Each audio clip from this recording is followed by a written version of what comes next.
says. That's okay, I chose Clint's because he's retiring soon. I think that's a great, well, if I could retire with his benefits.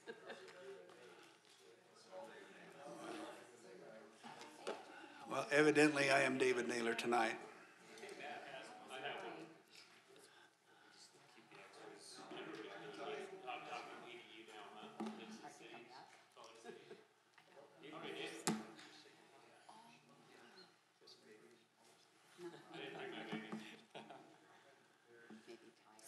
I have 6 p.m.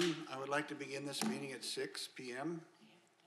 And in looking at the agenda that I have, there was not anything for introductions, and I think I would like to do that so that any visitors, who we very, very few of, and we do have a presenter here as well who doesn't know hardly anybody, I think, so. So with Council Member Burton, would you start by introducing yourself, and we'll just go around this from your left. Yes, Councilmember Dirk Burton. Councilmember Alan Anderson. Hi. Planning Commissioner Trish Hatch. And Planning Commissioner Corbin England. Councilmember Chad Lamb. Planning Commissioner Matt Quinney. Development Director Scott Langford. Planning Commissioner Nicole Luthi. Mayor Jim Riding. City Council, Kayleen Whitelock. Commissioner Member Judy Hansen. And Commissioner Member David Pack. There'll be a test on all this. And I am Abby Osborne. I'm the Vice President of Public Policy and Government Relations for the Salt Lake Chamber. And Abby is the first one on our agenda tonight, so that is the Salt Lake Chamber and Housing Gap Coalition discussion regarding moderate housing needs. So Abby, let's turn the time over to you, and I think you were kind of warned that we need to try to keep it to about 10 minutes. Were you Sounds warned? good. I can tailor it to however long you would like this discussion to go. Okay. Sounds and then great. after that, we'd like to probably have a little time for question and answers. Perfect. And if you wouldn't mind, let's do that intermittent through the presentation, if that's okay with you, Mayor. That would be fine. Okay, perfect. Well, let me just set the stage a little bit. So thank you for allowing us to come. You are our 43rd city, 43rd since July. We plan on visiting all 87. So the Salt Lake Chamber is the statewide chamber organization. We have members in all 29 counties and represent the largest business association in the state. And one of my former coworkers is here, and one of my former chamber presidents is here. So it's nice to have a good, friendly face around the table. So I'll step back a little bit. About 2 years ago, we started hearing from a number of our different business leaders that it was increasingly becoming a problem to find housing for their employees. Not low-income housing, just somewhere on the spectrum of the ladder of housing. Whether they were recruiting employees into the state, whether their employees were trying to move up the ladder, enter the ladder, there was just a struggle that hadn't been felt before. And so what we do, and we do this often at the Chamber, is we commissioned a study through the Kim C. Gardner Institute. It is a landmark study, according to Natalie Gochner. It is the only generational look into housing affordability in the nation. So it looked back a generation before, so from now back to 1991, the current generation that we're in, and then a generation ahead, out to 2044. And obviously, as you can see there, the title is What Rapidly Rising Prices Mean for Housing Affordability. And I think we can all agree that this has been an acute problem probably in the last 5 years. We felt it more and more, just this jump in housing in about the last 5 years. So what the study showed us is that for the first time in 40 years, we have more household formations than we do household units available. We have a gap. And when you have a supply and demand issue, you have pressure on the market. You have pressure in the rising prices of rental rates. You have pressure in the asking prices for homes. We have the pressure. So the gap is about 53,000 units across the state, most acutely in the Wasatch Front. Was that me? Oh, okay, that's you. Okay, this is like Jeopardy. I love this, okay. Okay, my question is, what caused this gap to happen? Was it the recession we had, and did it happen slowly? Could we see it coming and we just ignored it, or what happened there? Yeah, great question. So, yes, it's been compounding. It's been happening over time, but since 2011, we're seeing the big rapid jump because of the population increase. We've seen the big jump in the population increase over the last 8 years. Also, less units were built over the last few years. That's coming out of the recession, but also just permits are down. So obviously we saw the change here. May I interrupt again? Yeah. So that population increase, is that just local increase? Is that people moving in great here, question. or a combination? So the majority of our population increase, and I'm going to tell you in the 67% of our population increase is us. It's us having our own kids and grandkids and them wanting to stay and live here. We think about population increase as our net migration in. It's a part of the equation. It is not the factor of our population growth. That's definitely a myth to, all these outsiders moving into Utah. It's a component, but it is not the main reason. So without the migration, we'd still have the problem, you're saying? Yes, sir. Thank you. This next slide shows you that based on the growth rate, and you can see we're the fastest growing state, or fourth fastest growing state since 1991 as far as percent change. The value of a $125,000 home, and probably many of you started there, in Utah in 1991 is now valued at $347,000. But that same home is only valued at $184,000 on the nation's front. So you can see, neighboring states were right near. You can see it's mostly a Western thing, but we're tracking ahead of California. We're tracking ahead of states that we compete with economically. This is a problem that we know what the future holds, and if we don't get our arms wrapped around this. So the study also showed us that by 2044, so that's a generation to go, that left unchecked, we just bury our head in the sand, that the average price of a home, so that $125,000 home, will be valued at $700,000 in the next generation. That will be the average price of a home in Utah. Now that's Utah. That's not just in Salt Lake County. That is the whole state average. And so we feel like we've got to start addressing this because we know what markets that home prices are like this, what they're looking like today economically. People are leaving. Yes, sir. Thank you. Just a quick You question. didn't need to ding me, though. Yeah, sorry. Sorry. I don't have a dinger, I guess. But, thank you. This is fun. I like this.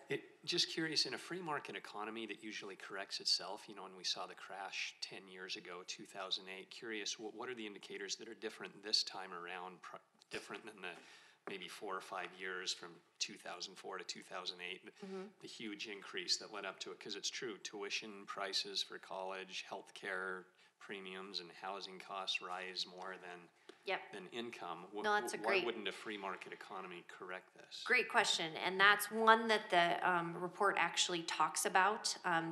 The part that's different now than in past housing booms for us is the lack of land. We just don't have the continued ability to continue to sprawl in these 4 counties and even into Tooele County. We could pop up in Eagle Mountain before. We could continue to go north. We could continue to go south. We're kind of at the very tail end of, we're pushing into Box Elder, but you look at the economic centers, we're pushing everything out, and the economic centers are in the middle. And so our transportation costs, because you generally go to where you can afford, right? But the transportation costs are getting more and more expensive to get the people into our economic zones and areas.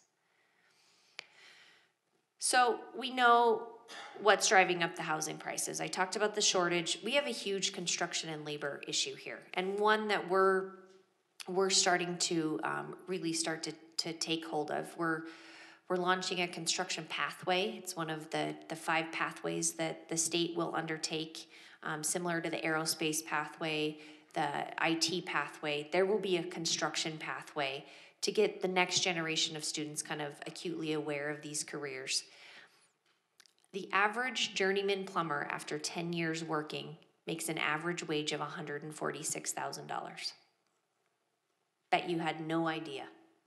That is not a bad paying job.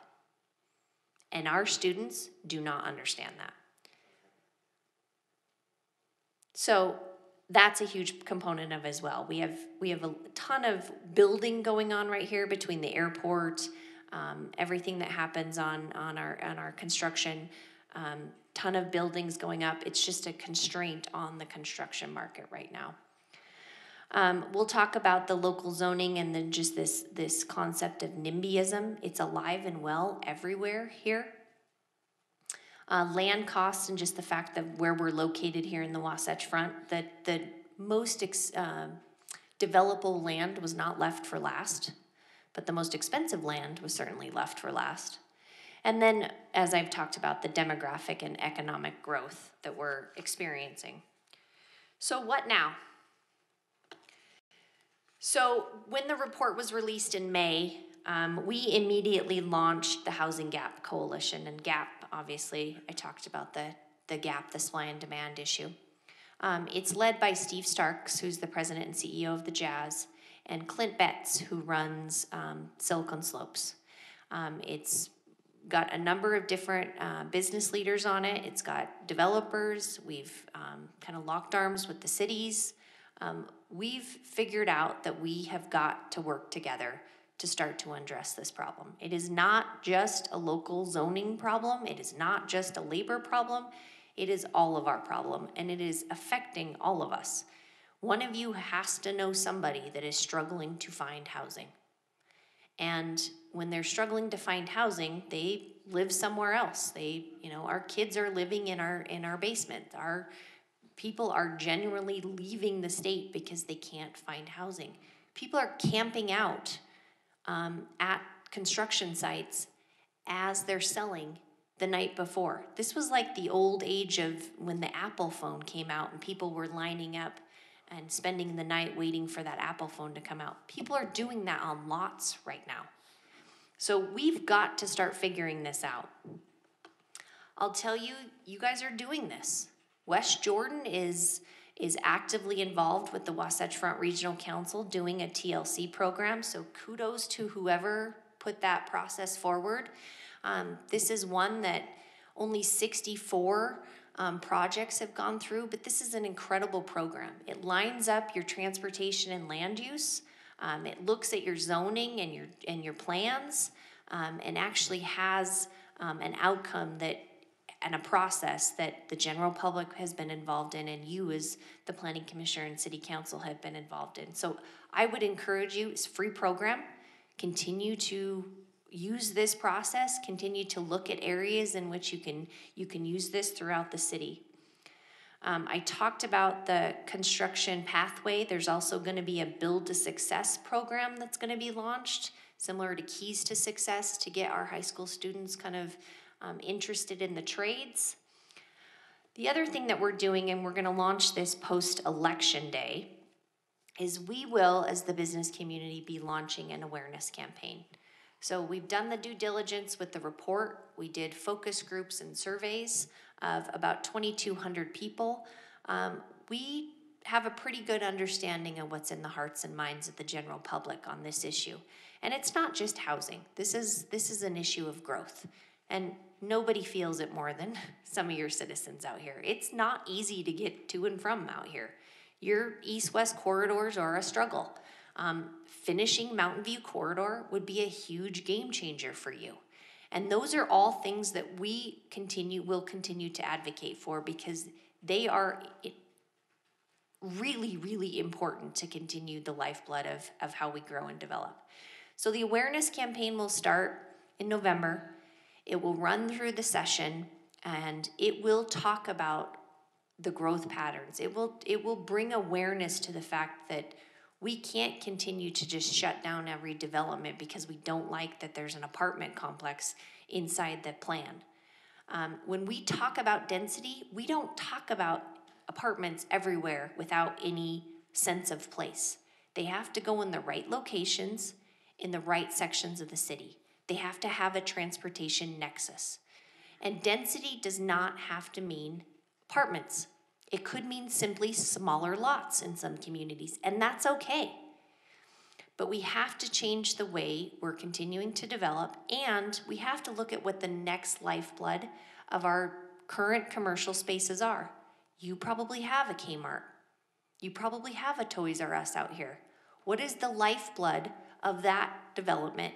What's the next generation and what that's going to look like? So thinking about it as the Planning Commission, as the City Council, to, what are our next corridors going to look like? How do we actually have, transit-oriented development? And I know you guys are working on that, so kudos to you for, really pushing on how we actually get our TOD to line up. But my question is, where are you with your general plan? Are you going through the process of looking at the general plan, looking at your roles and responsibility as cities to how you can accommodate some of this growth? We're going to double. Imagine doubling. And it's not all going to happen out here, and it's not all going to happen in Harriman and Riverton, but you are going to have population growth. How and where do you accommodate that? That should all be conversations that you're having in your general plan overview. Yeah, Alan. Abby, I just had a quick question related to that. I don't know that the residents are overly concerned on density, with the exception of two sidebars to it. Number one, schools. And number two, you touched on with transportation. So what I hear you speaking is a city element, but I also see that there's something the state has to be involved in with transportation. Absolutely. And there's probably got to be some changes to law in how it deals with assisting the school districts. Our school board, which I realize none of us have oversight with, is going through what they called MOAB, the Mother of All Boundary Changes. And where all 50 some odd schools are having a realignment of the boundary to accommodate some of this growth. So I hear what you're saying, and the residents that, at least what I read and on Facebook and email, social media, I don't know that they're overly opposed to high density. It's like what you addressed. How do we deal with the transportation? How do we deal with the education component? Because all this new growth, regardless of the density, is new students to teach. Yeah. And regardless of the density, is more cars on the road to get from A to B. And I don't know if you can address some of that. Or yeah, let's start with transportation. So certainly it's a problem. We know we've invested heavily in transportation, but you have corridors out here that need to be expanded. I mean, 7,000, 7,800, those are all areas that definitely need to be expanded. If you recall in SB 136 last year, there was a component of granting more state funding to those corridors where their land use tied into certain criteria. And that's to be determined, but the next lifeblood of that will certainly come into play. There is definitely a transit need out here. You've got to give people choices so not everybody gets in their cars and has to go somewhere. You don't have to necessarily be a transit rider, but you got to hope that your neighbors and your neighbors' neighbors, somebody is going to ride this that's going to take vehicles off the road, and they will. I mean, it's proven that they will ride it, but it's got to be accessible. And now, as of last year, was the first year that the state has actually funded into transit. We've never had state funding into transit. The other thing that you're going to see, and you guys were all part of this, was that you just passed your fourth quarter. There's gonna be 87 million more dollars in this county for transportation.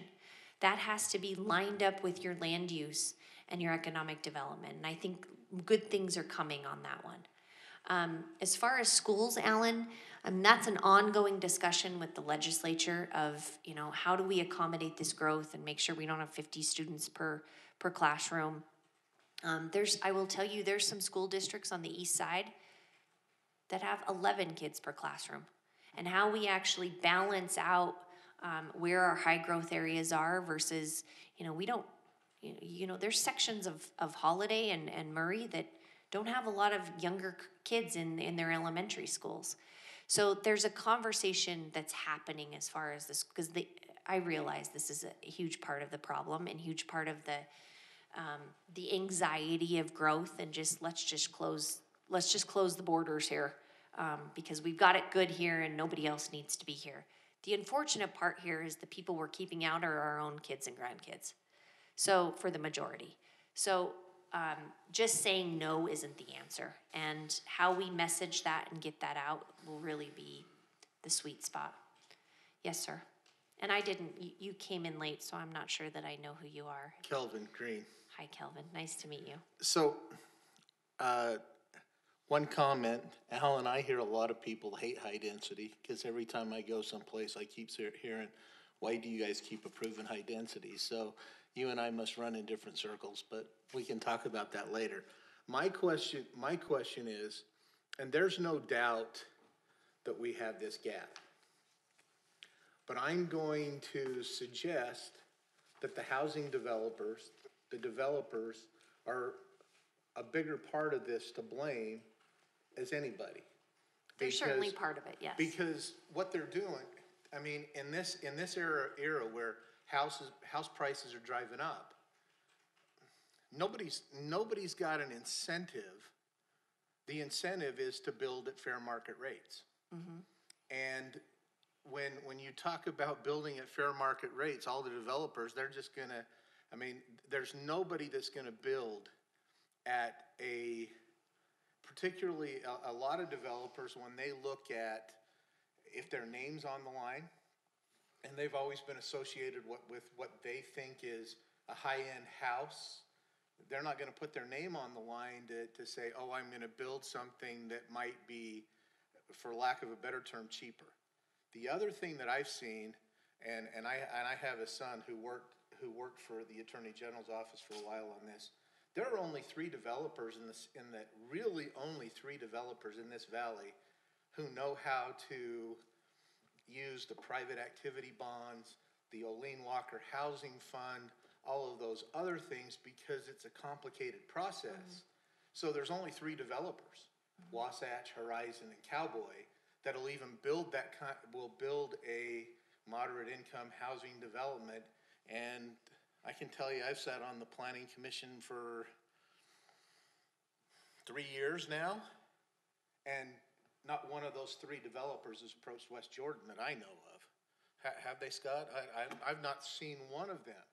So what that tells me is that all the developers that are coming to West Jordan are there to make the profit and not to help solve a community problem. How do we make that work?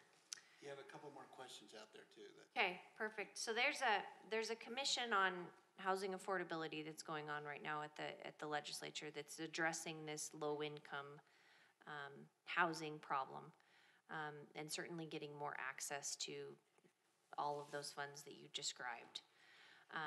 I can't tell you what's going on inside the Cowboy Partners and others that aren't approaching West Jordan. I don't know, and I would, reach out, ask them. You have every right to just say, hey, why haven't you come out here and talked to us and pitched us on anything? It is, a fair market value. It is,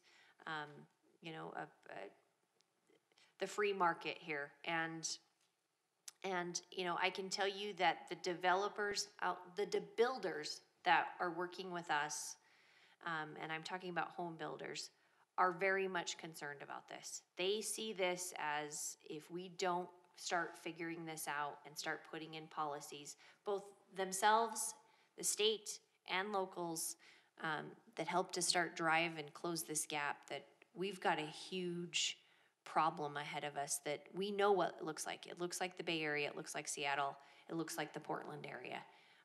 Gridlocked into traffic, poor air quality, people are fleeing. And so they realize they're part of the problem. They also want to be part of the solution. But I don't know your answer on the low income housing side of why they're not approaching this city. I don't know who's in the queue here, Mayor. Whoever's got Clint Peterson's, No, Dirk was first. is that Dirk? I have Clint's mic, but Dirk. And I have her. Okay. I'll go ahead and go then. So these items you're talking about, I think as a city, we're keenly aware of them and have been working towards solutions on these. I don't think we've been ignoring it. We haven't ever put. And I'm not questioning that. For the record, I'm not saying you haven't done it. Kind of feels like, we need to open the borders. Our borders are open. We're inviting people in. We're going out to find people to bring them in. When I visit with other cities, they say, yeah, we don't want that. And I say, well, send them to us. We'll take it. We like businesses. We like people. We're happy to be here. And if I may, I'm an electrical contractor, so I understand the construction business a little bit. And I do know how much plumbers make compared to electricians. But when I was in school several years ago, the junior highs and high schools had electrical programs, had plumbing programs, had carpentry programs. And they quit doing those programs. And I have gone to several of those schools, and they do their career nights. I've done career nights at several schools, helping to try to promote this, because I've seen that this is an issue, that people don't know that these are real jobs. They can make real money. Yeah. They think they need to go to college. And college is good, but this is also good. There's more than one good in life. And so I'm pleased to hear that you've got some things going in that avenue. I think that is going to help a great deal. The reason plumbers and electricians get paid so well is because there's not enough of us to go around.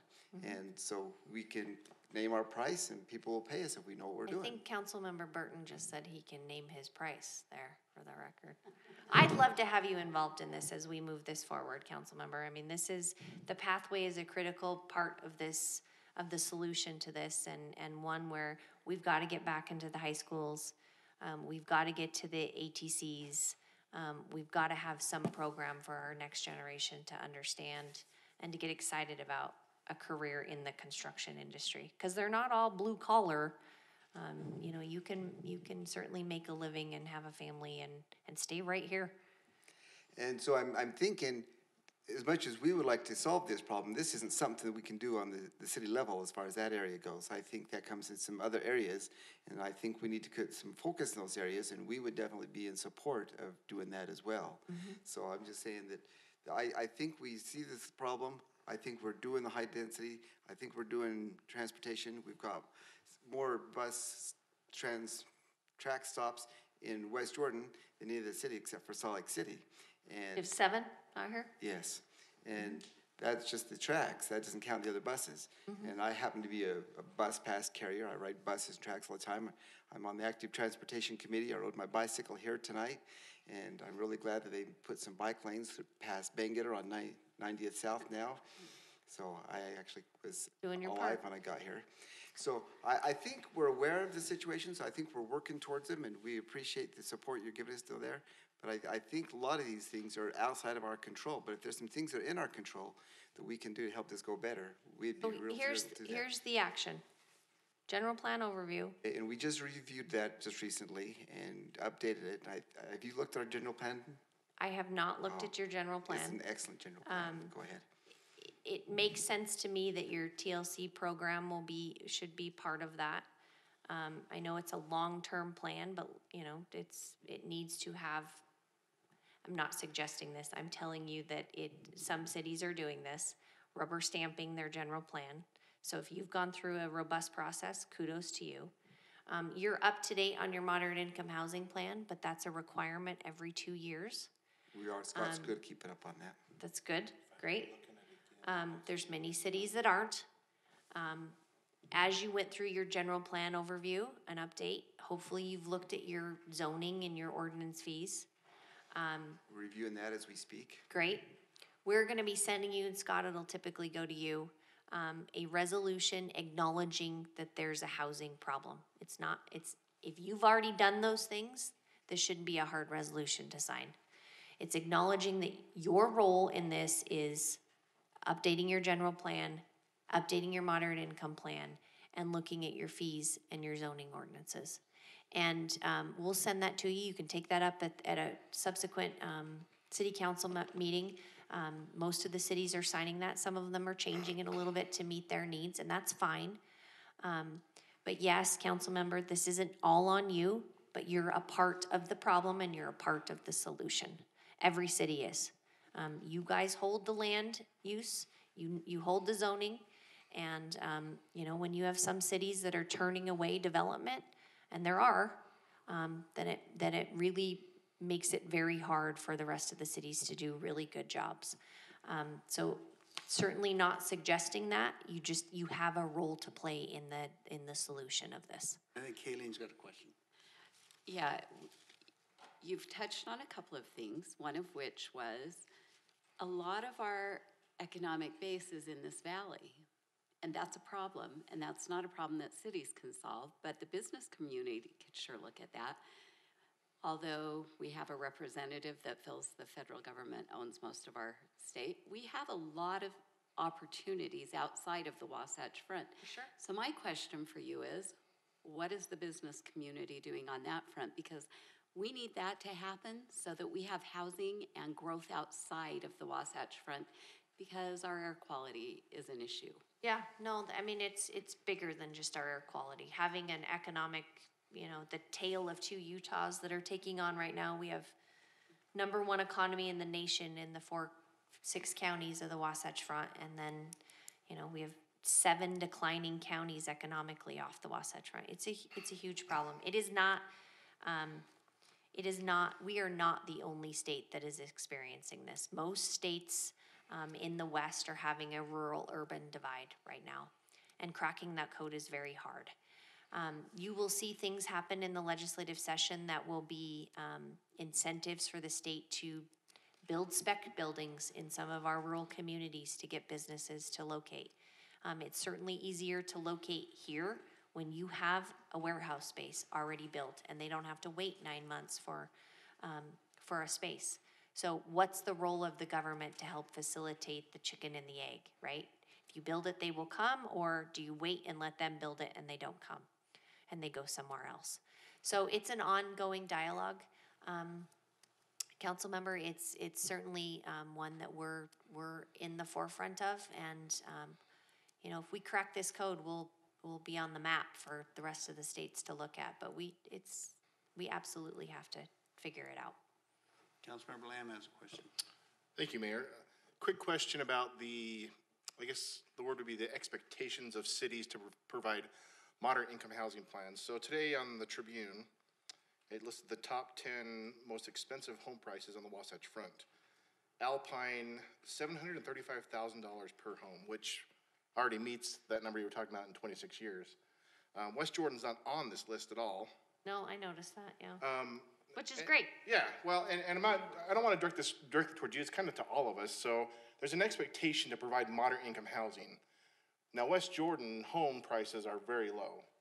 If I were to put my home up for sale tomorrow, I could sell it in 3 days because it is not a very expensive home.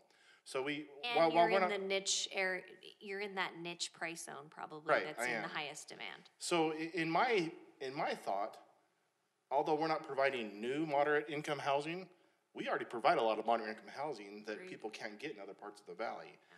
And so I don't know where this expectation came from, and this is kind of, like I said, this is for the room, not just for one individual, about if I'm a moderate income person, should I be searching for a brand new home that the city's supposed to provide for moderate income, or do I look for a home I can afford everyone wants a new home. I want a new home. I've had my home for 18 years. I'd like a new home, but I'm not going to get one.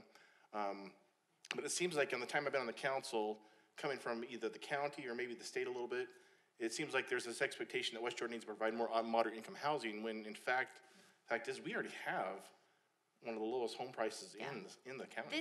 This slide is not just directed to you. Right. This is. But it seems like it's directed to all cities. You need to provide this for people. It is having a plan. Okay. And looking at your different levels of housing. And I'll tell you, and I said that there are communities that they will never get there because they've developed and built out in really high expectation ways. And a lot of them are on the east side. Alpine. Yeah, Alpine is definitely one of them, and one that make it much harder for the rest of you, because you kind of are all lumped together as cities, unfortunately. And some of you are doing it very well, and some of them are not. Let's take these two more questions on this slide. I think we got next me and over here, and then, so you can keep moving on, or we might be here a lot longer than we think. So, you've got a question first. Yes, I do. I'm surprised in this day and age that there's not more incentives to allow people to do more telecommuting, that open up businesses the opportunity. I mean, that it's available. All the technology in the world is available now. So why are we not looking at more incentives to try to get more businesses to encourage? I mean, obviously not all businesses could do that. If an electrician was going to telecommute to my house, we may have a problem. But there's a lot of jobs that could be absolutely spread out to a more, because there's plenty of room in Utah. It's not that Utah doesn't have enough room. Correct. It's that the valley doesn't. But if we could encourage more of that, Yeah. people would be able to spread out more, and we wouldn't. I don't love the idea of concentrating everybody in here just because that's where we're at. Yep. I feel like that fuels the air quality issue. It doesn't help us by building more and more people in this small space. Find a way to spread us out. Yeah, no, that's a really acute point, and one that 4 tech companies just got an incentive to do that very thing, to do teleworking policies specific to rural Utah. But And could it you'll- be something that's even more broad than that? Yeah, Where and all you'll companies could take upon their incentive of allowing their workers to... Yeah, you'll see more and more of this whole teleworking concept and hiring off the Wasatch Front for jobs that you don't need at the door, or answering the call in the office every day. So you'll see more and more of this as part of the bigger economic development scheme. So you saw around the corner on some of the issues that are coming abroad. Okay, thank you. I guess just to sum up, my wife has been telecommuting for 21 years. She actually started it she was the guinea pig at her company to test telecommuting. Is it even located here? Yeah. Interesting. So I guess what I would say from my standpoint is the things that you're mentioning. It sounds like there's a lot of stakeholders. The business community needs to be a stakeholder. State of Utah needs to be a stakeholder. I'm going to say UTA because they deal with mass public transit needs to be a stakeholder. I agree with Councilmember Lamb that I think West Jordan has led and continues to lead in providing moderate housing as well as some multifamily and single family that's affordable. And I don't see us having an issue attracting families to move and purchase homes in West Jordan. I think that happens naturally. But I see all of those things, but I also want to just include a caveat that we need to watch the economy. Things change. There's 1,800 workers at the airport. 3,500 every day, Alan. All right, 3,500. The airport will eventually get done, and those 3,500 workers will want to find other airports to work on. Let's just go with projects. Other projects. So to me, I can see a crest just with my experience in the business community. I can see where there's a crest where we hit when some of these projects, the prison project, and those kind of things. I don't know that we have any other projects that would employ 3,500 people. We do, actually.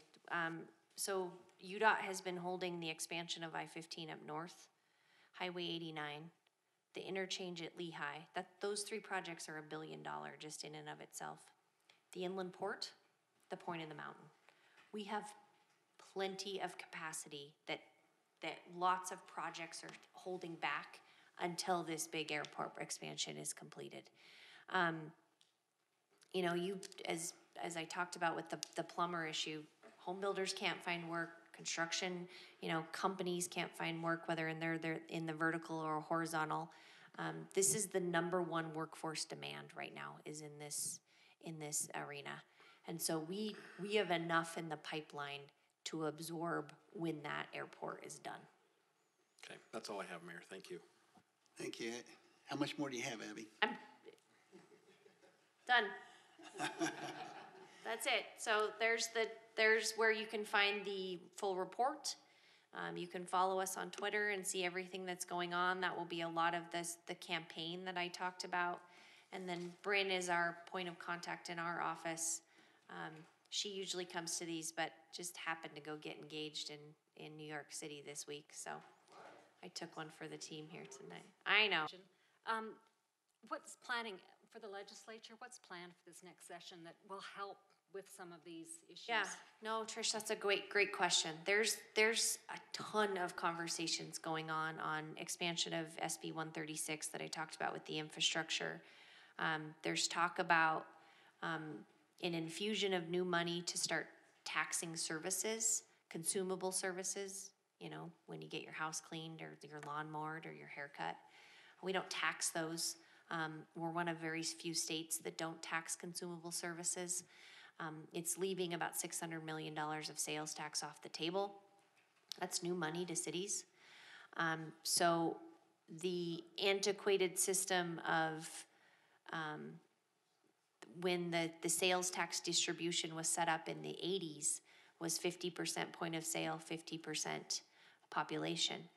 And there's conversations, active conversations every day about how do we actually change that formula to not hold everyone harmless that would be affected, but how do we phase in a new distribution formula with new infusion of money to start to change some of these habits, and will it make a change?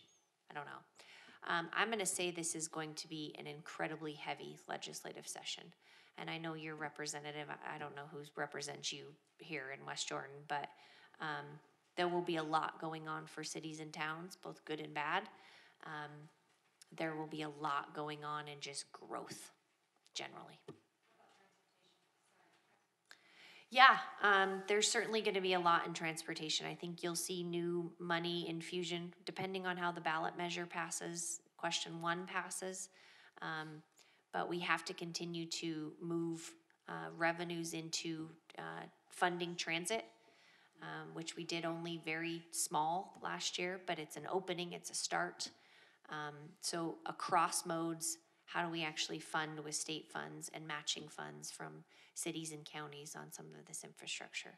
But I will tell you, Mountain View Corridor and the finishing of the frontage roads, but then actually legitimately turning that into an interstate that has been promised for so long, and frankly, the West Side communities, I don't know why I'm saying this, you know this, but you've been anticipating, you've been waiting on your economic development and some of your development patterns for an interstate.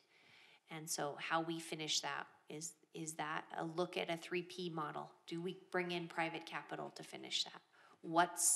Do we bond? Do we use some of this extra money that the state is seeing from the budgets, you know, to start infusing some money into infrastructure? To be determined, because there's a lot on the plate. So. Do we have any more questions for Abby? I've got one more. Okay. So, what's the chamber doing? I'm going to put you on the spot. What is the chamber doing to?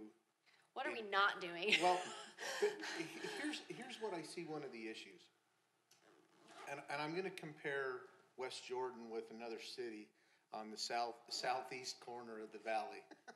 I won't mention Draper. Draper is building commercial businesses right and left, right and left, right and left, because they have an area with disposable income. What we hear in West Jordan is, you build all these rooftops and the developers will come, or the business will come. We've built thousands of rooftops out west, and we get a Del Taco and a Discount Tire and a Partridge in a Pear Tree and one Smith's. But you look at Harriman, and they build a couple other things, but there's nothing in Harriman. Well, there's a new Harmon's. So That's Riverton. That's in Riverton, yeah. There is high density housing in Harriman, and that is it. The question is, how do we convince, because I think what these businesses see is that the model is you gotta have the disposable income to build a business that you see like in Draper and some of these other places that have, South Jordan that has a little bit more money than we see in West Jordan, even though we build all the rooftops. So you're speaking specifically to the sales tax generating businesses and not so much the income tax businesses. And that's what you need to decide is, are you going after wages or are you going after sales tax? And I think you know, if the distribution formula changes, maybe that will inherently change the ways, you know, I don't know who does your ED out here.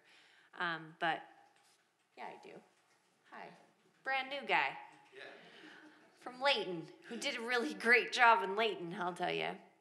With a good mix of sales and income tax. So you made a nice hire here. But you've got to figure out what your balance is. And if you're skewed one way to just sales tax, you know, retail is an interesting animal, and it's changing because your point of sale is changing to your housetop, to your rooftop. It's not as much. It'll never be 100%, but it's not as much in the store as it once was. And so you've got to make a decision whether you're attracting income and wages or sales tax. Mayor, thanks for having me. Thanks for coming. Appreciate it. We'll send over the resolution. We hope you'll take it under consideration, but let me just end with, we've just all got to be part of the solution. We're all part of the problem. So we all got to be part of the solution. Thank you. Next item on our agenda is the future development on the southwest corner of Bangor Highway and 6200 South, Larry Gardner, and that's where they're going to build an overpass there, and it's taking up some of the businesses on that west side. So, Larry?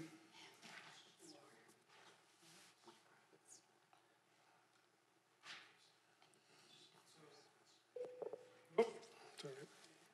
So let me scroll ahead. Okay, so as you said that, and by the way, thank you for having this meeting. And what I'm hoping to get out of these three different requests is just a direction that staff can have when property owners come in and are either frustrated or want to rezone their property to a use that they see as feasible for them at this time. Now, I realize the land use map and zoning looks long-term, and many of the people on this request have owned the property for, in some cases, decades, and wish to do something with their property immediately. And so the questions I'm going to ask tonight is it something that the Planning Commission and City Council would even consider in the form of an application? And so this right here, as the mayor said, is the area around Reams is going to be severely impacted in the next few months or years by expansion of Bangor Highway. There's approximately 2 acres on the south of Reams that the Reams family has owned for many years. I can remember when this Reams was new in the late 70s, and so Kent and I sat down with one of the Reams representatives. They have no intention on closing the store. They have no intention on closing any store in West Jordan. They feel like they have their clientele, and they as he called it, they just plug along and they keep going and they do what they do. However, they have had this piece of property at the rear, and it has become, it will become even more isolated than it is now for commercial use. And the reason that is, if you can see the council's probably already seen this, but this is what the Bangor off-ramp will look like. And so you can see it'll take out probably a 2-year-old all a dollar building, and then the 7-Eleven on the corner. The Starbucks will remain, and it will take out this whole section of business right here. These are slated to remain, and so it'll leave kind of a chunk of commercial property with maybe one or two buildings on it. And so there may be potential there. I've heard that UDOT just may buy the whole parcel, but I don't know that for sure. And so, as you can see, this property becomes increasingly, from a visual standpoint, even more isolated. And I blame some of that on the way Reams chose to site their store, 40 years ago. And then this is just a potential on how Dixie Drive will, a concept how Dixie Drive will loop through. And so it will take out some parking in Reams. I've done an analysis, and their parking will be fine with that much even gone. And the reason for that is this becomes a very dangerous place to come out onto 62 once this is constructed. And so the thought is to bring it through here and make a signalized turn at this point. Now, West Jordan's not the only one impacted by this. Taylorsville is also losing many, many homes. I don't know the exact count. And so the question is, Starbucks will stay, yes, because that's even newer than the dollar. And what they will do is when they build the road, and when we were first doing the planning on this, the engineer went to UDOT and they said, well, and at that time, if you go on the website, they actually show the road coming over this way. For this whole reason is that Jordan Valley Water has an enormous aqueduct right there. And so, and the reason I say that UDOT may purchase even more of this property is that aqueduct is now going to have to be relocated because they don't like travel lanes of highways over a 60-inch pressurized water line because it could, Nicole's a civil engineer and that's just not good practice, And so that will be relocated. And so the simple question is, would the council, planning commission and council consider changing the land use map on this and rezoning it? Now, the property owner wants to put, he wants to rezone it to do townhomes. I said that's not a possibility. We did float the idea of putting some type of office use back there that doesn't really need any visibility from 6200. And, as a city planner, the only thing that I would support at this location is an office type use because it is close to transportation corridors and that type of thing. And so, go ahead. I just don't understand so frequently we get townhomes and stuff brought before us. So why would you not support townhomes? Why would you say no in this area? But yet you say yes in so many others. What am I missing? Well, first of all, it violates the cap and grade ordinance. The only thing we're saying yes to on multifamily is if it's one of the exemptions or if it's a project 75 acres or larger, then they can have 15% of the unit count as a multifamily project. This is 2 acres. There's just nothing in the ordinance that if you rezoned it, we still couldn't approve a project there. That's what I'm getting at. So. I have a question, Larry. You had a slide, sorry. I'm sitting on the wrong side of the table. If you go back to that alternative intersection, that one there, and you mentioned is there the road curves, and I want to tell you why I feel this could be an improvement. I mean, could be an improvement. Is in Midvale at 72nd South and I-15, they relocated the frontage road there by the McDonald's. So to get out of the residential area, you had to get further away from the intersection so you're not blocking. Because that's what I would see here is leaving Dixie Drive and the road across the street, Fox Hills Drive it looks like, that you could theoretically queue cars that would block that. So my question on this is that space between 6200 South and this new Dixie Drive, right up there, go right in that space, all the way over to the left, or, sorry, the parking lot, right there. Could that be developed into pads? In my analysis of the parking, the only thing I referred to is the ordinance. And the ordinance states that we should not create an unsafe situation where people have to cross. Possibly it could be created to a pad. I don't know. I think the access may or may not work. I don't know at this time. But what I do know is if this is done, UDOT will be the owner of the property. And I know Kent has talked to them about UDOT about releasing the property that they're taking to the West Jordan City for commercial use. So it may or may not. I don't have an answer for you. Okay. Because it's not a very big site is the thing, but there could be something small, I suppose, put on there. No, and I recognize that. I would hate to have it stay like that in perpetuity. I mean, do something else with it, but I think this is a better traffic flow. Well, that's our fear also, is that UDOT purchase it and it will become what they call natural grasses and stuff like that. But, okay. But it would. No natural grass. Additional comment on that. The commercial liability is really challenging just because of the site. My idea was that UDOT would transfer ownership for a gateway or an entry feature to the city. That was kind of my initial thoughts on what. Okay, and that sounds better than the visual here, just natural grasses. And I have talked to Bill Baranowski, who's spoken to UDOT, and asked him if UDOT would contribute for a feature, and they said, no, that's a betterment. They don't do that anymore, and so the likelihood the city would be on the hook to do that. Okay, thank you. Thanks, Kent. Okay, do you want to move on to the next one then, Larry? You've got all three of those corners, so.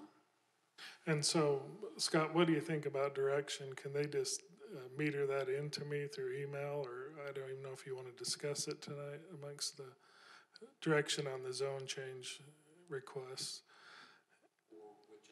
For all three of them, I don't know, you know. I'm simply asking the question, would the Council and Planning Commission even consider changing the land use map and zoning at this point? We can take the comments and the feedback that we get from the council and the commission and just convey that to the potential developers, and ultimately, if they want to proceed, they can do that at their own risk. All right.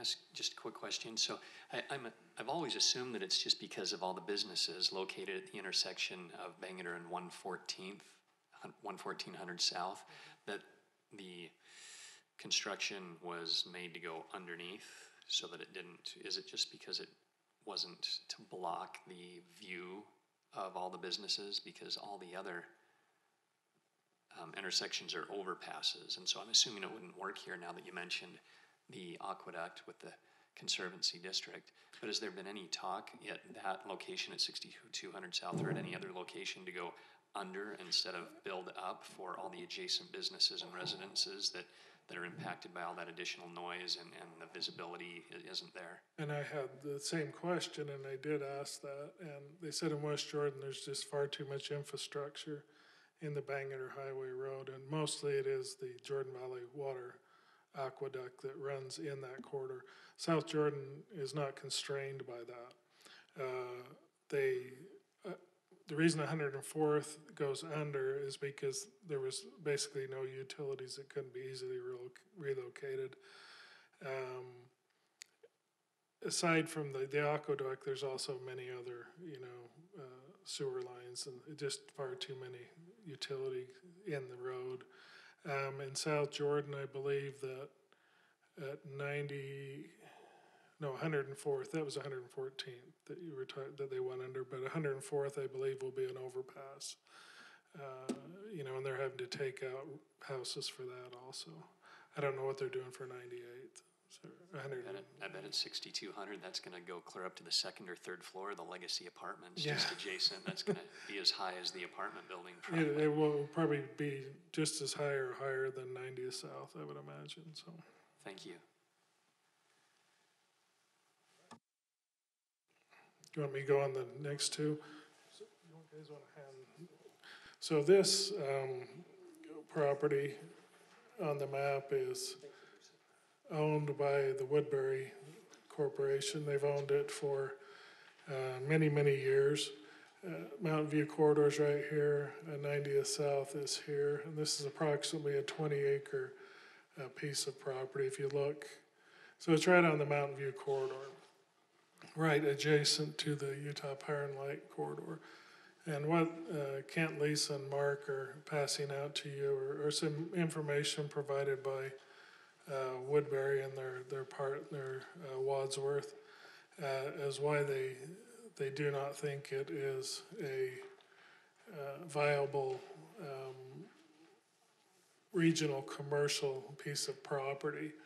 And so I'll let you read over that information on your own, but they feel like they do have a tenant that is interested in this location in a portion of a warehouse development. And so that would require a land use map amendment and a zone change from SC3 to M1 light industrial.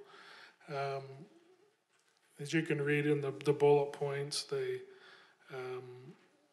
talk about most of the regional commercial being taken up by Jordan Landing to the north. And then they've approached, in their bullet points, they've approached Winco 3 different times. They've been rejected 3 different times. And so they just want to do something with their property. And so that's just the question I'm asking. Would the council be willing, Planning Commission and council be willing to change the land use from a commercial to a industrial type use?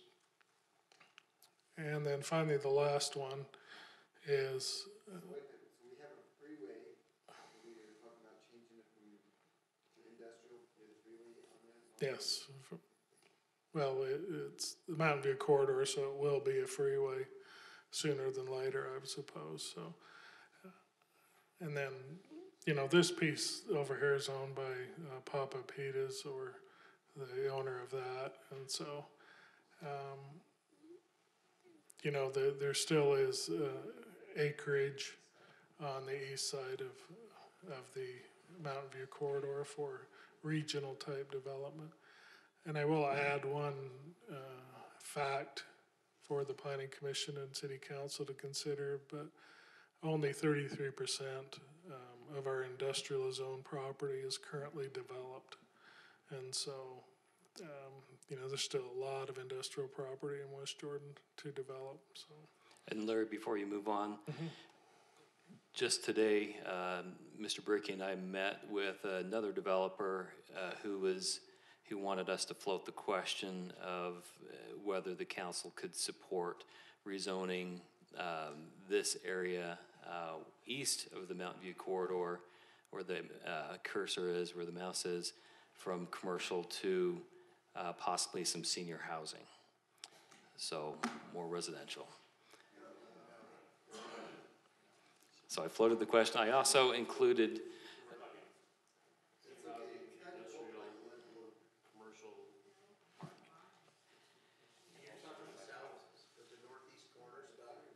the northeast corner, yeah. Right up here, Calvin. This would be further north. Yeah, if you go to the map on the right, yeah, the upper, yeah, where old our New Bingham Highway used to be, in that general area. A little bit further north, but yeah, the same property.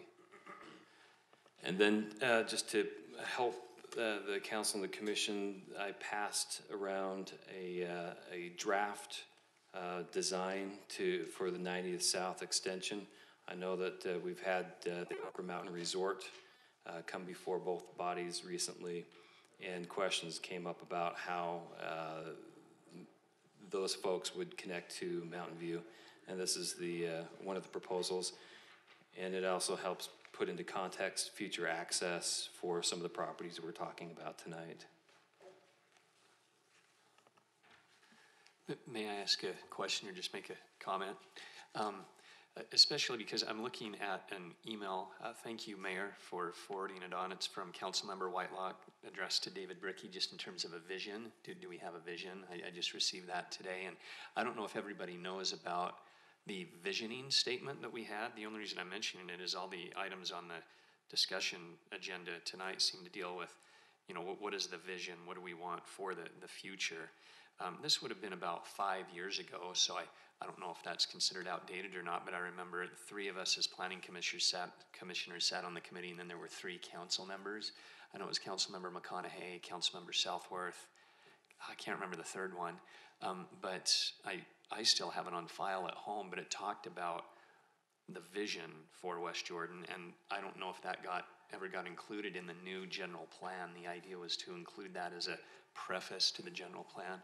So is everybody aware of that? I don't know if that would help, you know, in future conversation. Oh, okay.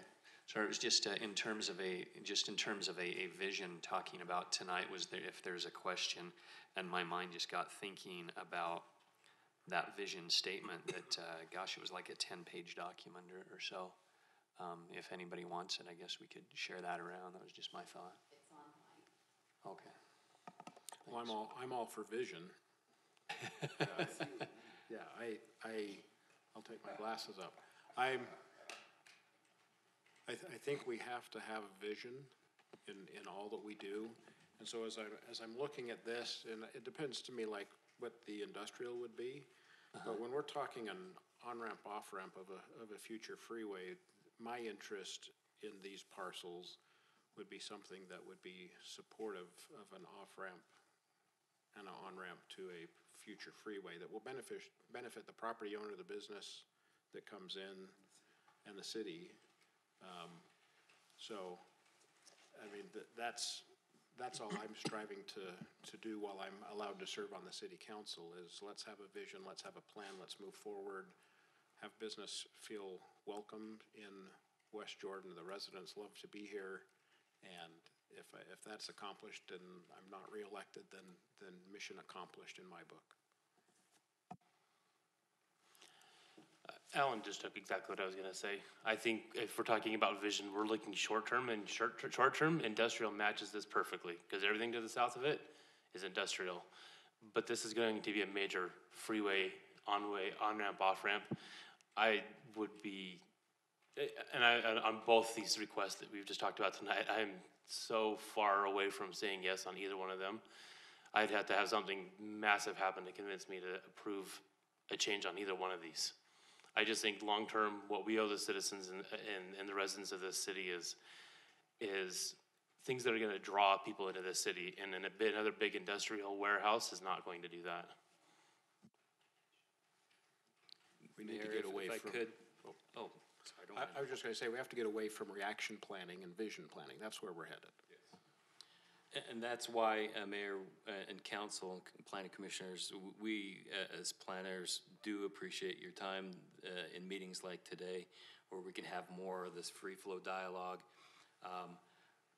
We do have a vision, we do have the general plan, and if it needs to be adjusted to the current elected officials and commissioners, then obviously we've got a process to do those amendments. But I appreciate my staff. They go to battle every day at the front counter with developers, with everybody who wants to change the plan. But if we have that long-term vision, which is the intent of the general plan, we can maintain that long-term vision. So thank you. This is great dialogue for us.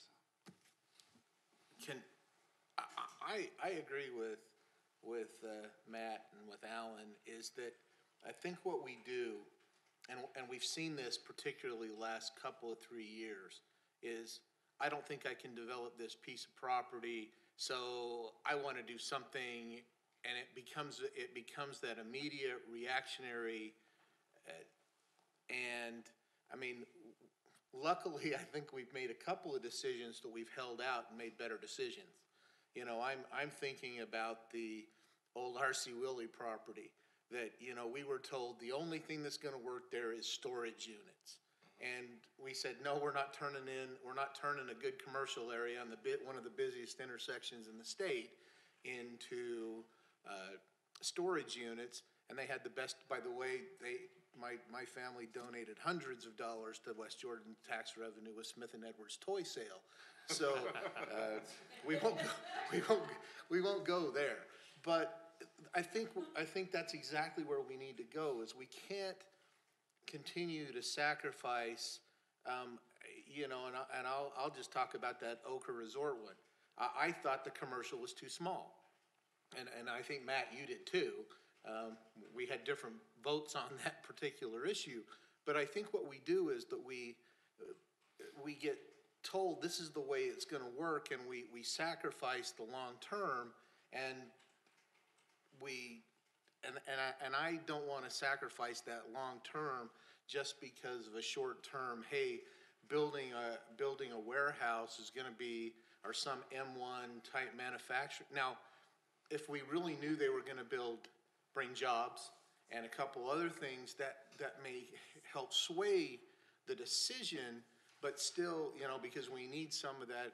And you heard the difference between income tax and sales tax and all those kind of things. But that vision of what do we want the city to be, and what do we want, what kinds of, for lack of a better term, amenities do we want to have in the city? And I agree with Commissioner Quinney, the two with taking away, putting more homes over there in the one area and putting M1 here, maybe sacrificing the long term. My turn?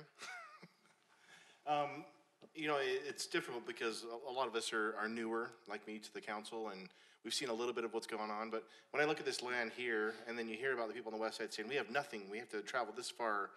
If we give up this land today, then in 2 years from now, those people are going to be even more mad because they still have to travel clear to Jordan Landing. And I guess, Scott, how long is the person how long have they owned this land? Have they owned it for 10 years, 20 years? Which property? The Jordan Star. The Woodbury one. About 20 years. Because I've seen the same thing, and not even on the planning commission, I've heard it time and time again. I can't find anybody to come in here. I think the Kmart building, someone was trying to turn that into storage units as well.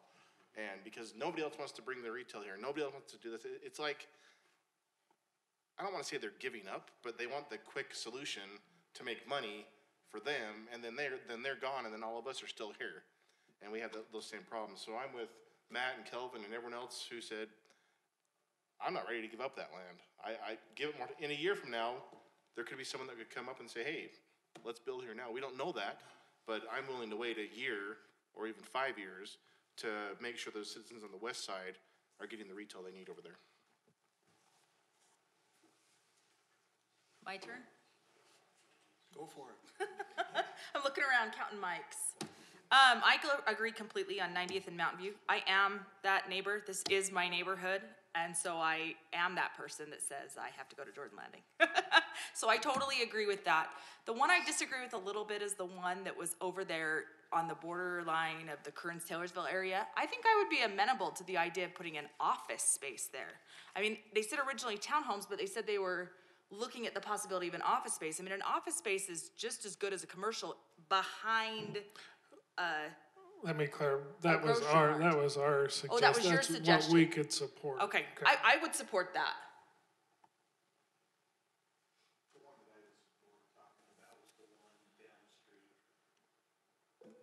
The one I was talking about is the one more down the street that Scott mentioned, right off of the northeast. Yeah, that's the one that I'm talking about. Is I'm not sure we want to give that up for, and this will sound terrible, but it seems like every development we've got coming in, and I'm gonna sound heresy because I'm sure I'm one help push the cap and grade, but because of the cap and grade, all we're seeing now is senior housing. And I'm wondering if it's something that we shouldn't relook at fixing or modifying the cap and grade so that we're not just picking up senior housing, and that maybe if we do it the right way, not like Riverton's doing it, by the way, but if we do it the right way, we could build some townhomes or some other types of things in planned unit developments that keep the density reasonable, allow for some moderate housing, but it's not just senior housing that we're putting in. I don't know, it seems like that's what we talk about every meeting now is another senior housing overlay project, and I don't know, maybe we need to look at, and it's not to say that senior housing's bad because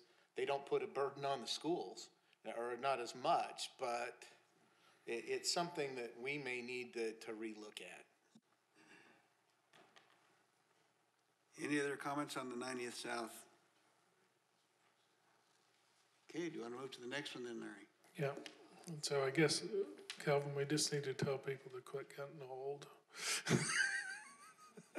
And I'm not being facetious, I'm just trying to make a really bad joke, because I feel my age every day when I get it. And so, this last one is the Malmstrom piece that's on the corner of 40th West and 90th South. It's right across from the Smiths. It's zoned a neighborhood commercial.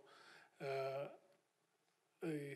interested party, not the property owner, has come in and wants to leave one corner as a commercial and then do the rest residential. I said if this was to get support, the only thing I would support is the same type of residential that's around it.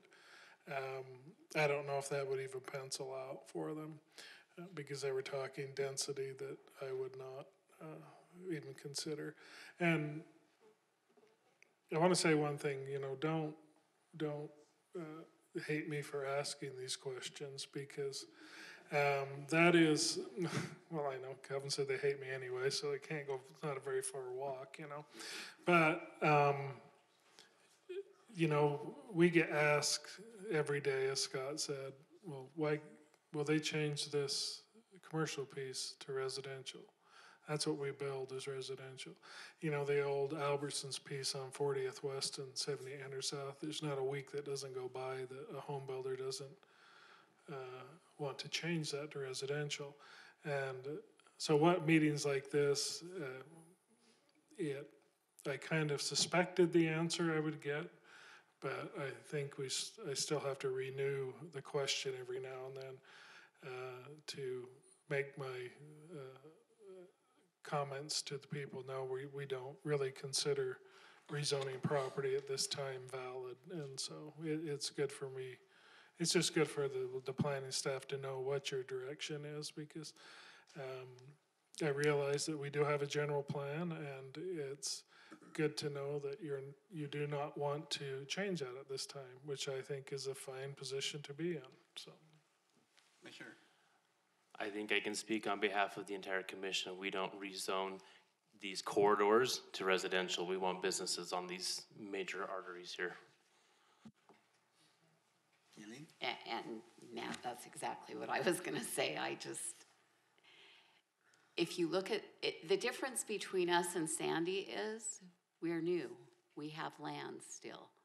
Look how long they held on to their land by I-15 before they put in all those businesses. It's set as empty land for a long time.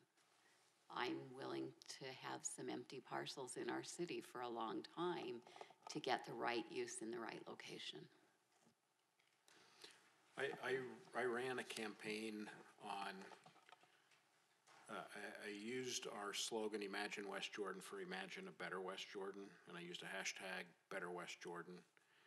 And I don't mind if we all use that from the standpoint of it's time to improve West Jordan, make it better. I want a better West Jordan, and that's what I want with development, senior housing, commercial space, and I recognize commercial has changed, and I totally get that. But there are things that we can do that will be beneficial to the city, beneficial to the landowner, beneficial to the resident, and we all benefit from being in a better West Jordan. guess this is me. I think that all of the other corners are commercial. We would be very foolish to put residential in that area. I mean, everything there is commercial. You have to go south to find the residential. There is some behind the,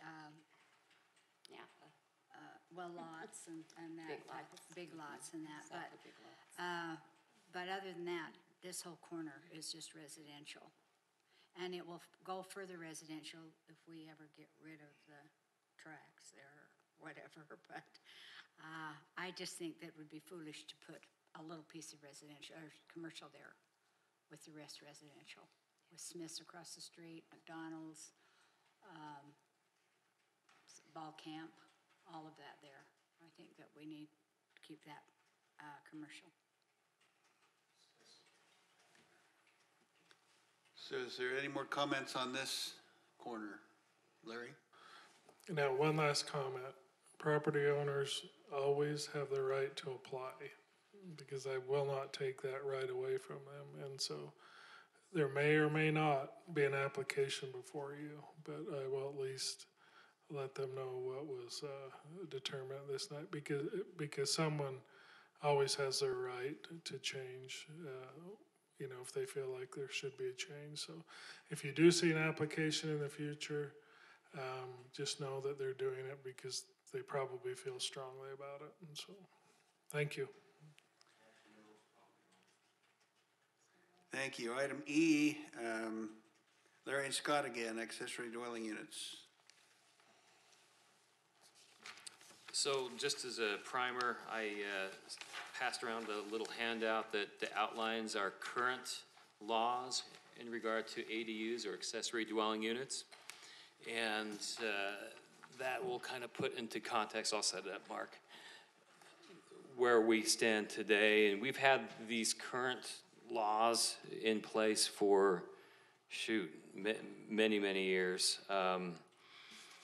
Not many people have, I think we've got one that applied for conditional use and received it. One was approved and one was denied. Yeah. So 2 applications, 1 approved, 1 denied.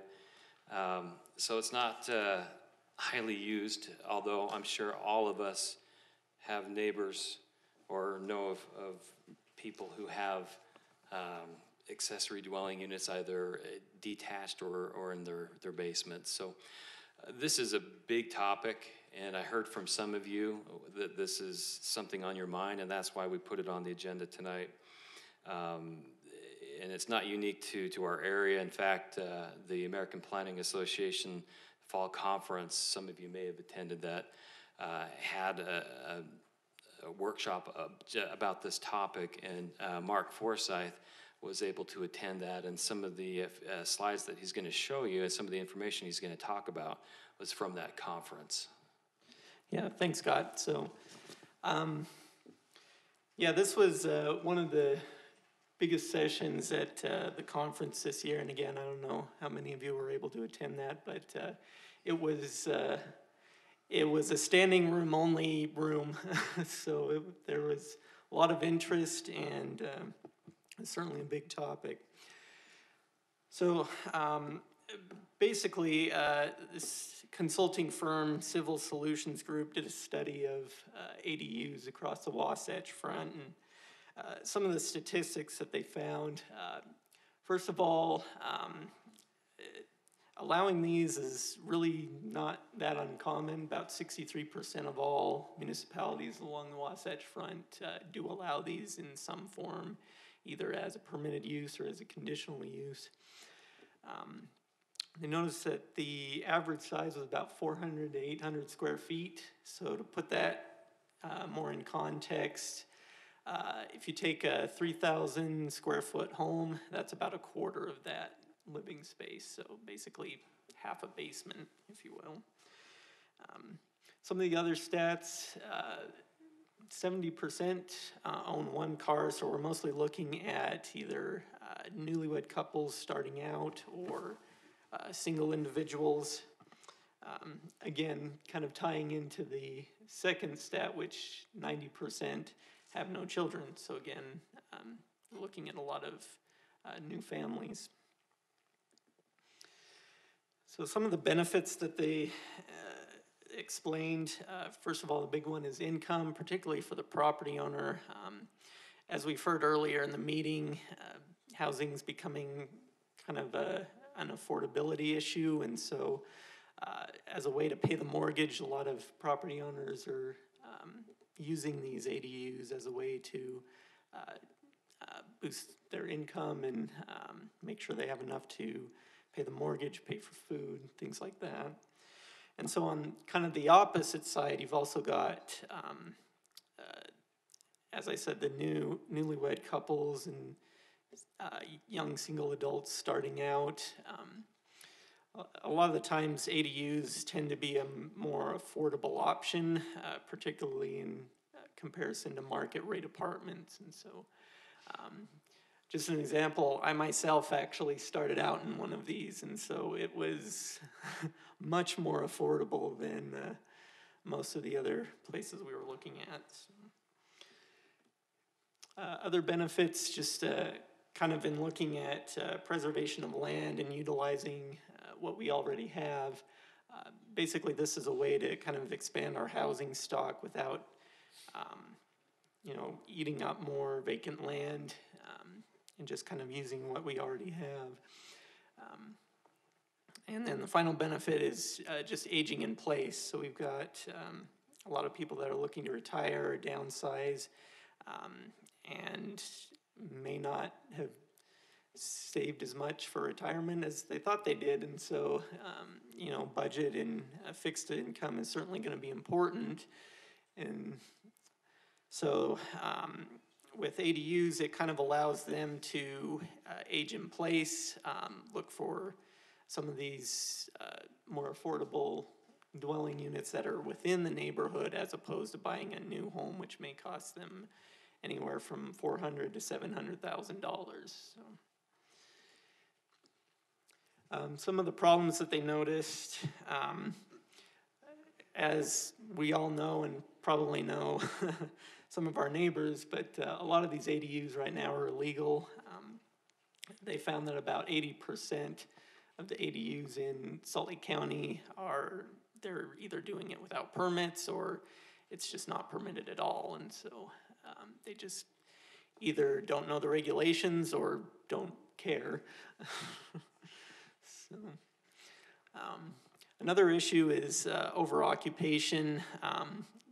It's pretty rare when you'll find more than one family in a single unit, but I can certainly imagine situations where you would have a large family living on the main floor and perhaps a large family living on the bottom floor, and so you've got family members that need cars, and it could be an issue that way, just with a lot of people in one dwelling unit and the parking space.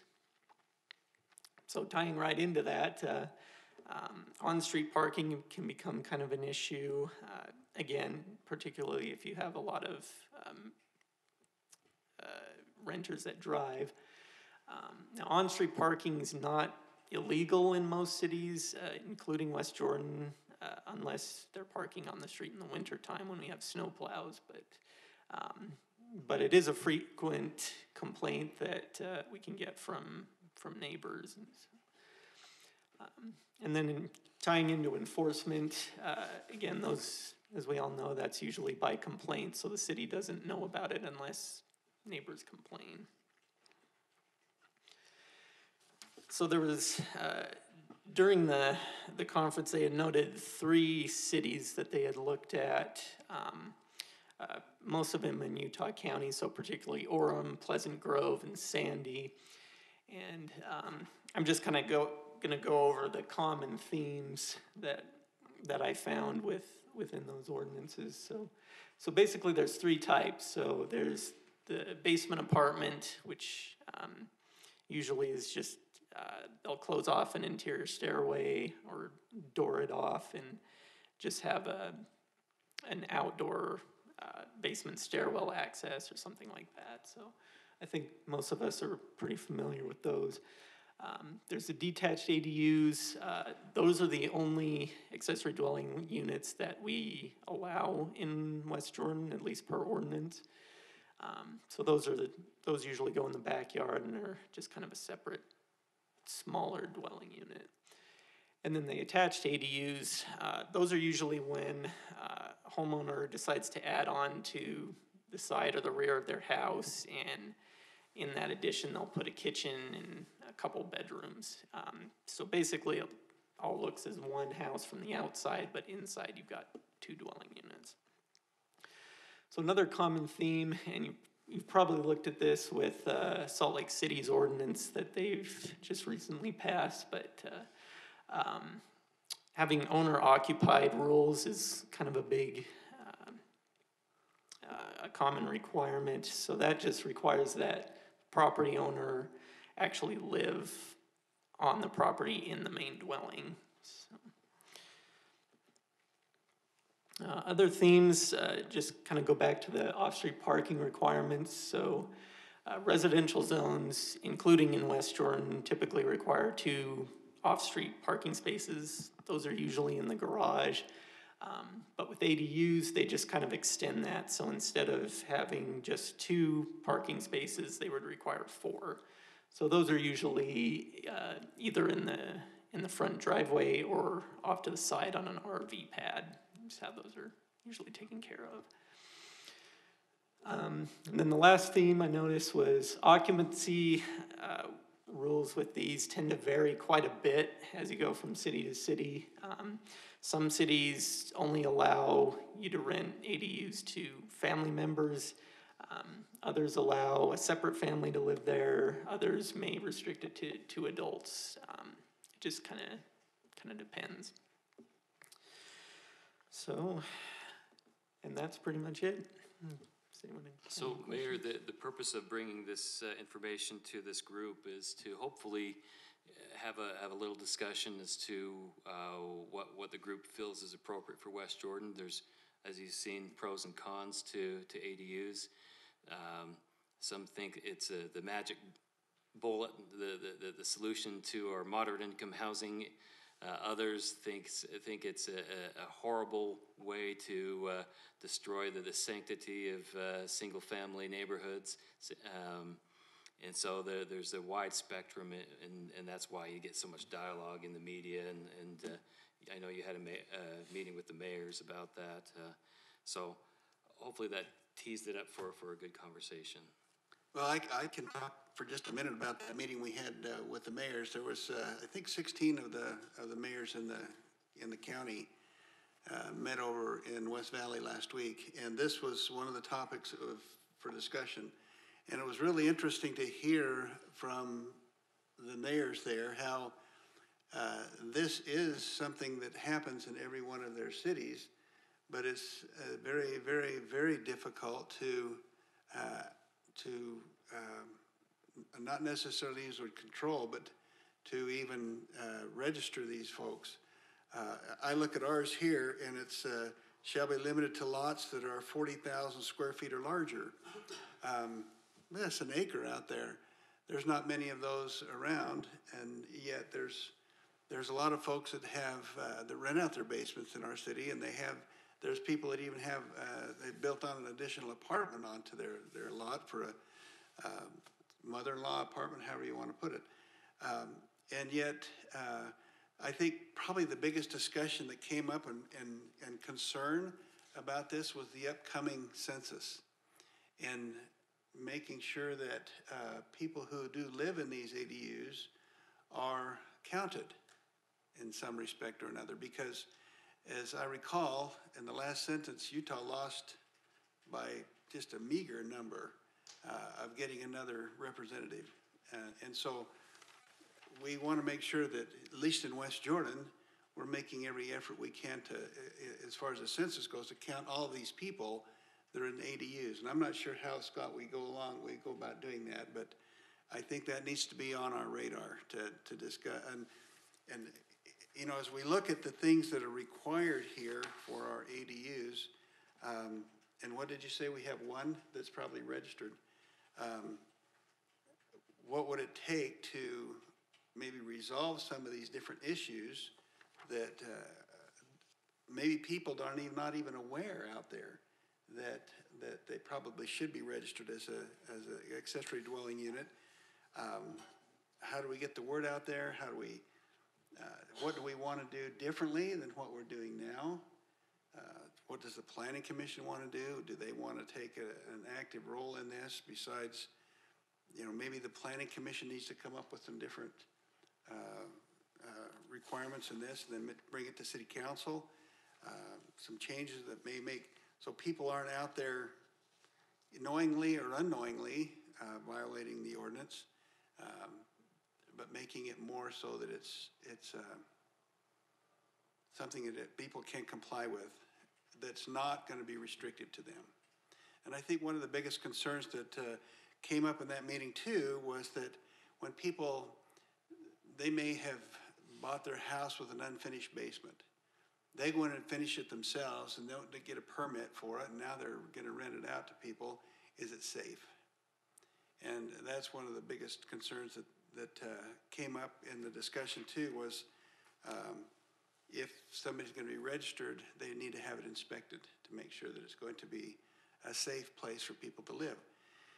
Perhaps that's why a lot of people don't want to register it, is because they finished their basement themselves and maybe they didn't get a permit and maybe they don't want to be discovered in that respect. And so there's just a lot of ramifications to this kind of an issue that, and in talking to all of those mayors, nobody really had answers either. So it's something that I think we just need to keep talking about until we can come up with whatever that solution might be. So with that, any discussions? We have a couple down here. David? Oh, thank you, Mayor. I was reading in the latest issue of the Planning magazine, and there's a really good one-page article just on Seattle, how they used to allow the accessory dwelling units, and then they didn't, and then they reinstituted it as part of their affordable housing initiative. And it mentioned a couple of ideas, that the city sponsored a design competition for innovative neighborhood-appropriate housing with the aim of increasing the inventory of high-quality affordable housing. And it also mentioned the Planning Commission worked with the Planning Department to issue a guide to building backyard cottages. So I thought maybe we could look and see what they've done to not have to reinvent the wheel. I mean, obviously their market might have some demographics that we don't have, but I wonder if we might look at what other areas have done, what's worked, what hasn't worked. Just a thought, Mayor. Judy, you had? Yes, thank you. I think that one of our problems is we're complaint driven. If something's going on in your neighborhood, code enforcement doesn't know it unless somebody complains. We don't have enough code enforcement for this size of city. They don't see things that should be taken care of because it is complaint driven. They don't have the time to just drive around and find this. And I can tell you, on my one dead-end street, I have a drug house, and it's being rented out, and there are numerous people living there. And I don't know if they're renting, I know they're selling, but I don't know if they're renting. So, but you can't see it as you drive by. It has to be complaint driven, and of course, to go in, the police do have to have a warrant to go in. We just had 8 police cars out in front, 2 police cars in back because somebody had escaped from the Salt Lake County Sheriff, and they came in looking for him and found him in the basement. But that's the only thing they had the reason to go in for, so they don't get to pick up anything else. And so I just think we're complaint driven. We have these problems, but we can't solve them because we don't give the city the right to solve them. Thank you. Okay, next. Who was it? I don't know who's I next, guess you were up. but I'm happy to talk. Please do. Washington County does a great job of this. If you've been down to St. George to see their casitas, they're fantastic. And I think one of the best things we could do with this is to open up better options for those that were developing new. Because then you don't have the problem of coming in later thinking you're in a single family, nobody's gonna live there. You know that up front. You know that these are built this way. And I think the biggest importance to it is that they do remain owner occupied, that in one of the two buildings is the owner and the other building is up for grabs. They work really well in Washington County. So I wonder if we could take this one step further. This currently, as it's written, applies and only permits family by some weird definition of family. I think I just read, and I'm trying to remember where it was, that Sandy, they've had this battle going with ski rental units for years. And I think they've just finally come around to and approved that. And I'm wondering, why are we not actually explicitly or implicitly here allowing rental units, whatever that may be, Airbnb? I mean, people are looking for ways to pay their mortgage.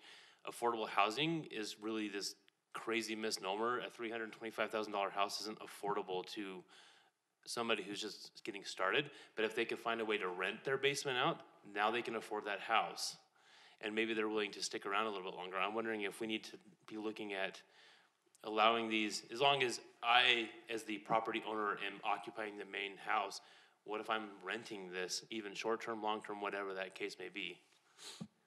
Well, maybe with the amount of conversation that's taking place in our state, really, regarding ADUs, maybe what we ought to do is task the Planning Commission with reviewing this ordinance and coming back to City Council with their recommendations of how it should be adjusted. Are you okay, David, are you okay with? Kent, you have a? Thank you.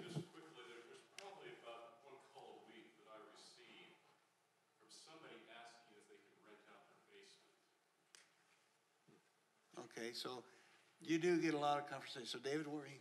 Well, thank you, Mayor. Yes, the way that I look at our appointment as city council members, as planning commissioners, to help the city council members take things off your plate, research things, give you recommendations, so it's hopefully saving your time, and we'd be happy to take any assignment you throw our way.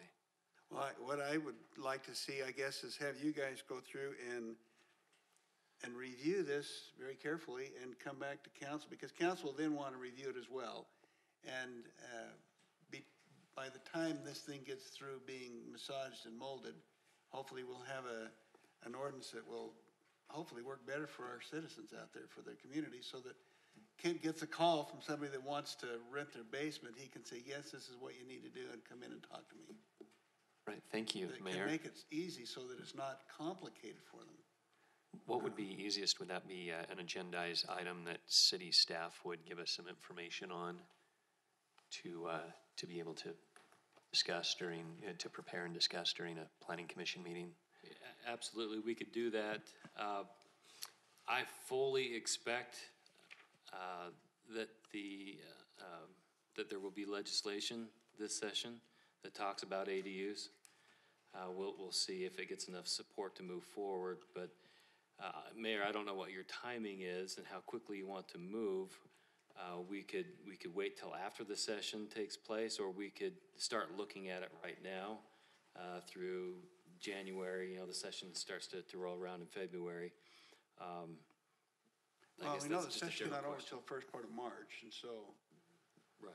Maybe that's probably, is that enough time? I guess I'll talk to David and see what do you think about timing-wise? Thanks for asking. It seems, as Scott mentioned, if things are going to change anyway, I guess we could do some due diligence background research, some comparative analysis, but then I guess the meat and substance of it might want to be deferred until we know exactly what the new criteria is going to be. And it's hard to know what those criteria may be. The rumors that I have heard from our land use task force is that there may be legislation that mandates that cities at least allow them in a portion of their residential zones. Rob, do you have any insight to that? Yeah, if I could just add something, I think it would bode well for the city if we're in the process of considering ADUs when the session hits. It'll help not only in our efforts on the Hill, but to the extent that the Planning Commission and staff can develop some good standards we may be able to use that as part of our lobbying effort toward impacting or influencing what the state ultimately demands. So if there is time, any work that we could do before that, I think would be very positive in our efforts, both for the city and for the League of Cities and Towns generally. Well, with that said, then maybe we ought to task them with coming in a little sooner than the legislature starts towards the end of January. Yeah, it's Martin Luther King birthday. Normally, it's Martin Luther King birthday is the opening day of the session. So we didn't look bad. No, they do it the day. I think we would be best if we did our portion of this before the session starts, so that we can have the body of it done, and then we can make amendments with the things that come in, so that you're ready to move on it beginning of April. I think we should be looking to move it along that fast. That's just my suggestion.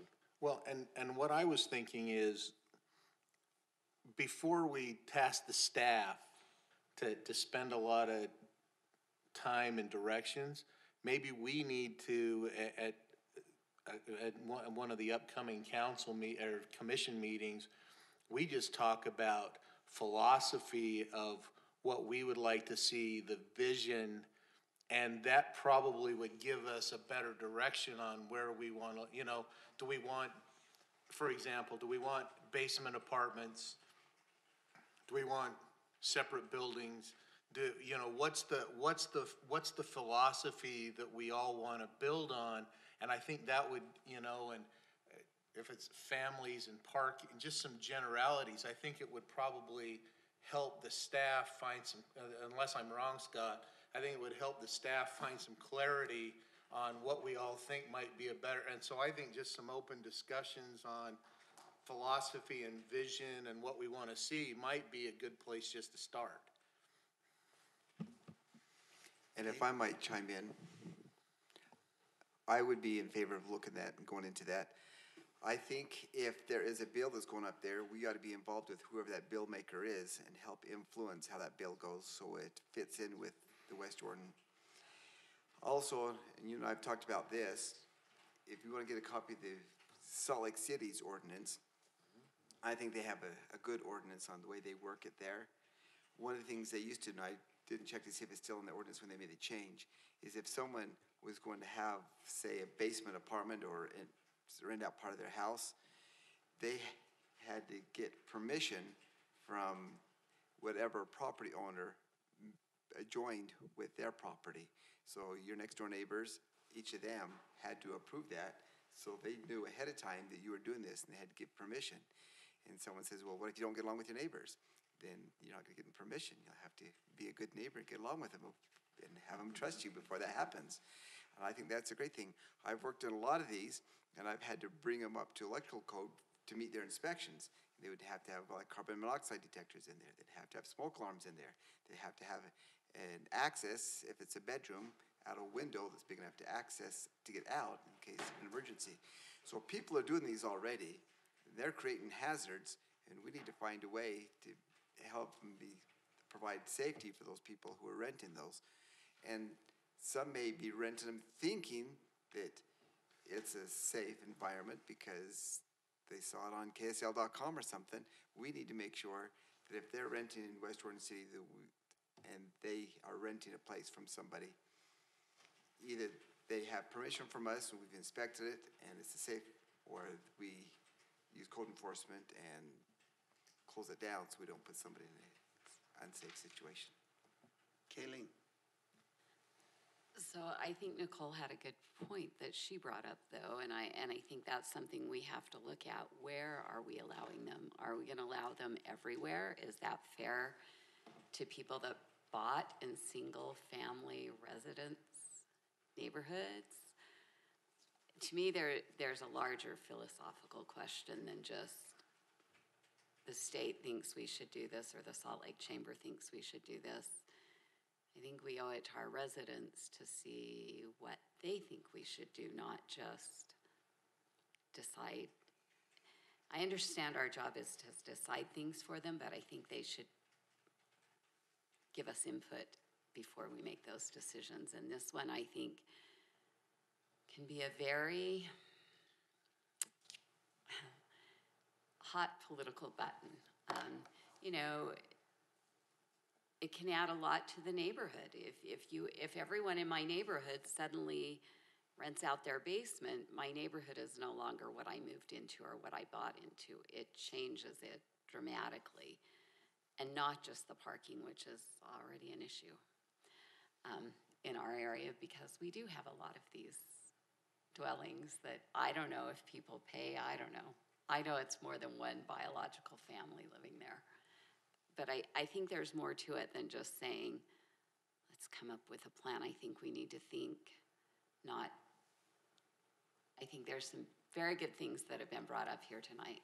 Nicole's talking about maybe it's something that occurs in new developments. Dirk's saying maybe they have to get permission. So I think, and I don't know how all that would work legally, but I think maybe all of West Jordan isn't the location. Maybe areas of West Jordan are. Let me just ask David then, is it possible to have the planning commission review this ordinance and come back by the end of the year, by the end of December, to city council with an updated, amended, possible ordinance that then council can review and massage as well? Sure, you say jump, we say how high. Give us a timeline and we'll, but we do, we don't have a meeting scheduled on December 18th, but we do have 2 in November and then 1 in December. We could always, look at meeting on the 18th, but I think we could turn this around quickly for, the second meeting in November? What do you think, commissioners? Looking at the magnitude of that, I think that's pretty tough. First one in December? January is possible, maybe not the end of December, but the end of January is possible. End of January might be, but I just don't see us coming up with, unless we're just, I agree with Kayleen. I think we need to, either just put some stuff on. Putting stuff on Facebook and asking for some feedback and some of those kind of things might be, it's gonna take a little bit of time, and I think if we're talking first of the year, I think we're gonna sell ourselves short.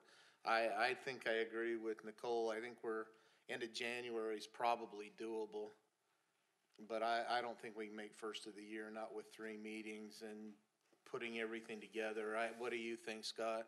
Well, I'll see if we can amend our agenda for next week, to at least to begin the dialogue. It may be the second meeting in November, though, before we can get that on there. But it'll be challenging. The more research that the commissioners do on their own would be very beneficial, and we'll just move as quick as we possibly can, Mayor.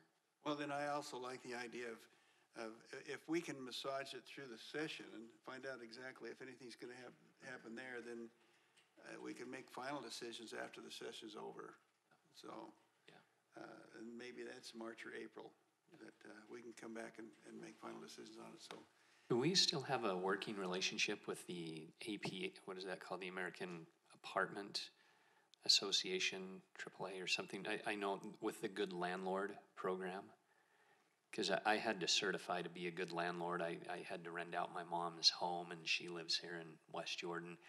And so we had a 4-hour training, and then every year they would come back for a couple of years. And I don't know if that fell by the wayside with city council changes. And because I haven't heard anything. Maybe it's just because I'm already certified. But maybe that would be an opportunity, is to, if you're going to rent it out, you need to be certified as a good landlord, meaning you're doing a background check on the tenants. And,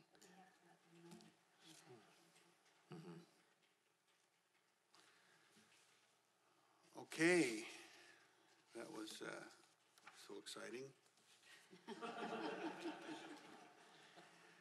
Number F, time permitting, other miscellaneous development-related challenges or opportunities.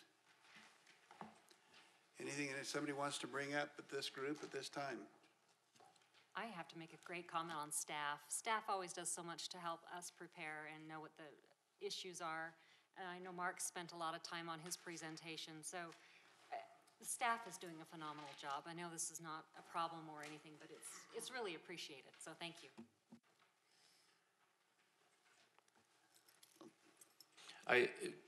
Just really quickly want to jump back, and it's not specific to that, but the comment was made about making some kind of a Facebook poll or a quiz, and I've seen City Hall has had a couple of those up recently.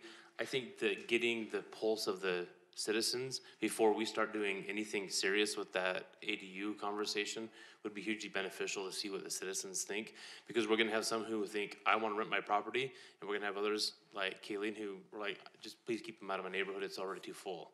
And I'd like to know what the citizens think before we start really getting into it.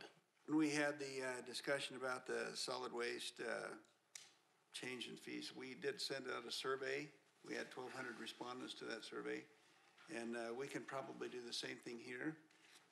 Our PIO can send out a survey and let it run for 3 weeks or so. Yeah, Parks had one just recently that closed too that I saw. That's the one I was thinking of, so.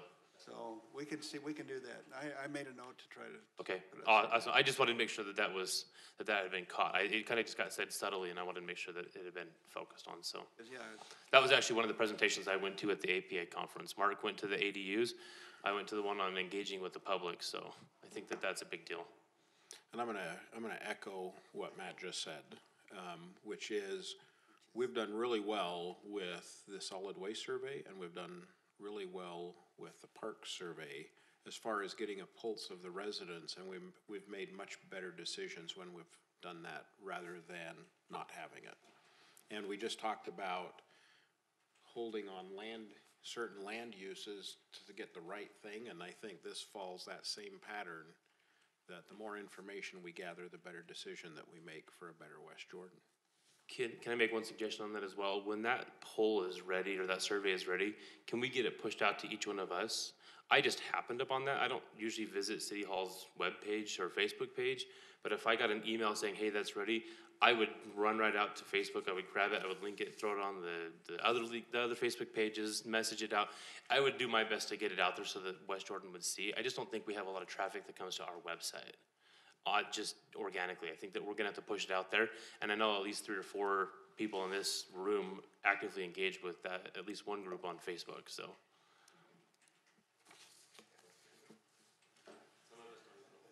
Anything else this evening? If not, we will adjourn this meeting.